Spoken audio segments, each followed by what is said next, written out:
Looking at a digital environment like this, your brain immediately processes a physical place. You perceive depth in the valleys, texture on the surfaces, and sunlight scattering through the atmosphere. But this depth is a fabrication. The light, the texture, and the vast horizon exist only as data being pushed to the flat, two-dimensional piece of glass in front of you. Recreating the world on a screen is a mathematical project. It is the challenge of taking the complex, messy physical laws of our universe and translating them into a language a computer can calculate. To understand exactly how a machine builds this illusion, we have to pause a modern virtual world and reverse engineer it, stripping away its construction layer by layer.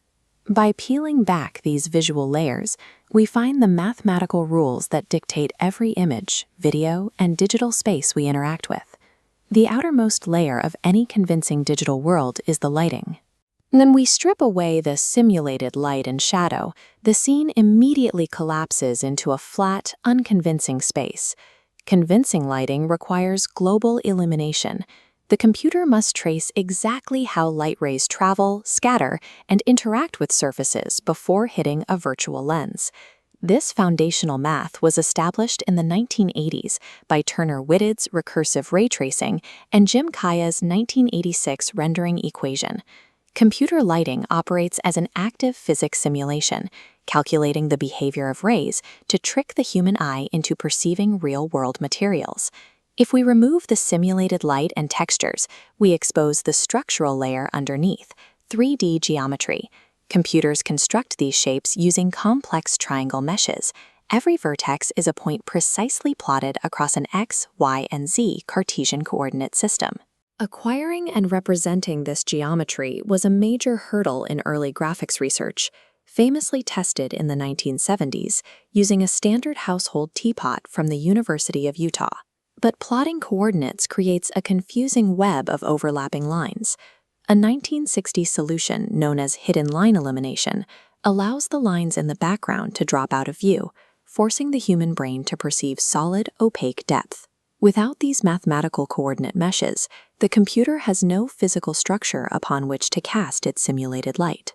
Now we collapse that z-axis, returning to the two-dimensional origins of 1950s computer graphics. This map from the 1950s shows the U.S. Air Force SAGE radar system. This grid represents some of the first digital lines plotted by William Fetter, the Boeing engineer who named the field of computer graphics. From these early radar lines, modern 2D graphics split into two foundational alphabets, vector and raster. Vector graphics use mathematical equations for curves, meaning they can scale to any size and remain sharp. Raster graphics instead use a grid of specific pixels. This allows for complex photographic colors, but enlarging the image reveals the blocky underlying squares. Whether you are examining a digital painting from the 1970s or the textures in a modern simulation, every image on a screen is built on these foundational 2D rules.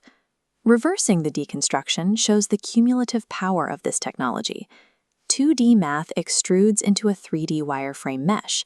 It wraps in textured pixels and is illuminated by a ray-traced physics simulation until a photorealistic object appears.